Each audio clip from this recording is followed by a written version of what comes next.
Pag-usapan natin ang Gawa Kabanata 13. Pero teka, hindi ito yung parang history lesson lang ha. Titingnan natin to bilang isang blueprint, isang strategic plan na galing mismo sa langit. Kasi ito yung buhay na pattern na nagpapakita kung paano ba talaga ipinagpapatuloy ni Jesus yung gawain niya pero ngayon sa pamamagitan natin yung kanyang iglesia. At ang resulta, isang misyon na walang sino man o anuman ang makakapigil. So eto yung breakdown ng pag-uusapan natin. 6 na yugto to ng Divine Blueprint na to. At promise, bawat isa dito may mahalagang aral para sa atin ngayon. Tara, simulan na natin. Okay, magsimula tayo sa isang tapatan. Aminin natin, marami sa atin ang pagod na. 'Di ba? Pagod na sa mga programa, sa sunod-sunod na events, sa lahat ng strategies na parang ang galing sa papel, pero sa totoo lang, puro lakas tao. Kulang sa tunay na kapangyarihan ng Diyos. Nakikita natin yung mga problema sa paligid, sa bansa natin. Kahirapan, korupsyon, sinusubukan natin gumawa ng paraan. Pero bakit ganun? Bakit parang laging bitin? Laging kulang? At yan yung pinakatanong na kailangan nating harapin. At ang good news, ang sagot, ang solusyon ay hindi isang bagong programa, hindi isang bagong pakulo, kundi isang sinaunang pattern na nandito lang pala, sa Gawa, Kabanata 13. So ipapakilala sa atin ngayon yung iglesia sa Antioch. At isipin niyo to ha, hindi lang ito basta isang lugar sa mapa. Ito yung engine room. Ito yung prototype, yung modelo ng isang community na nag-gets, na naintindihan nila kung saan talaga nanggagaling ang tunay na power para sa misyon. Kasi malalaman natin dito, ang plano pala para sa misyon, hindi pala galing sa isang komplikadong business seminar, no? Hindi. 3 simpleng bagay lang pala.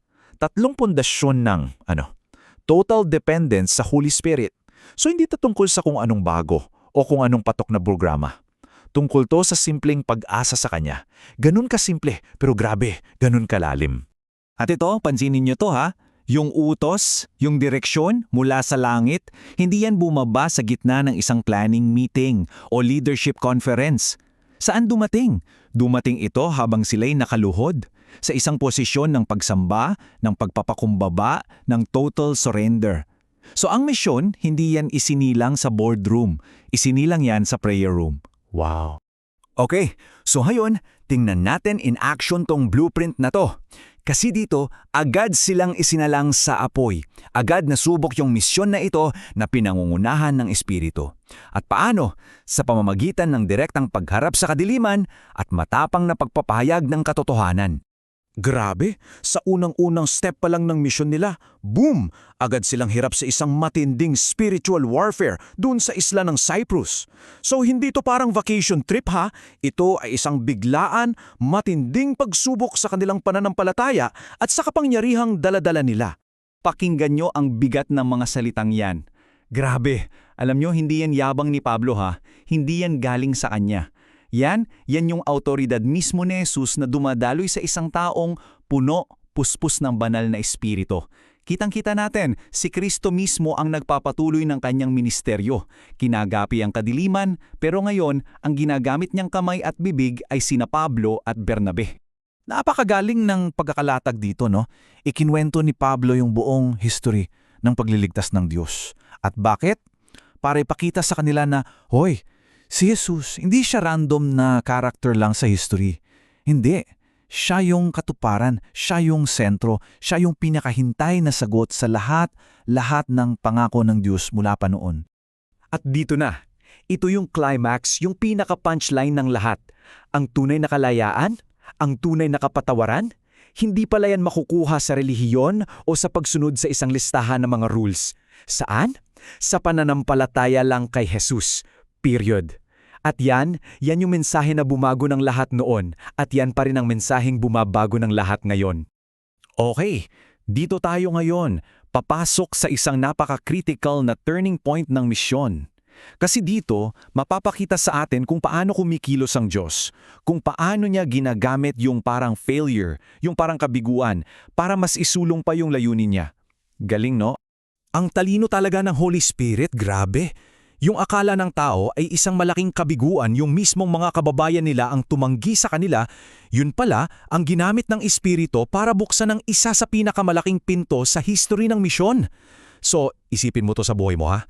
Yung mga pintong nagsara sa iyo, yung mga rejection na naranasan mo, paano kung yun pala talaga ang paraan ng Espiritu para itulak ka sa lugar kung saan kanya mas kailangan, kung saan mas mataba ang lupa? Kasi sa kanya, walang nasasayang, lahat may purpose.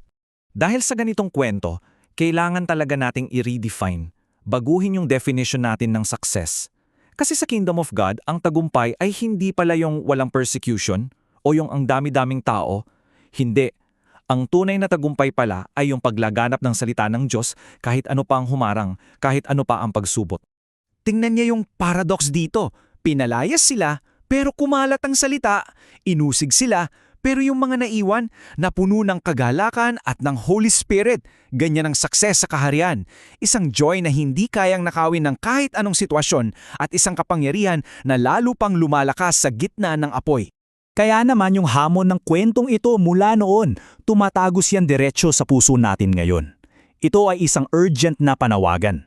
Isang call para iwanan na natin yung nakakapagod na pagsisikap gamit ang sarili nating lakas at bumalik doon sa iisang source ng tunay na kapangyarihan.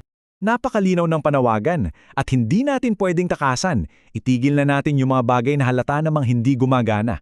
Isuko na natin yung mga sarili nating plano, yung mga agenda natin, yung pag-asa natin sa sarili nating talino at galing. Siguro, panahon ng aminin nating lahat.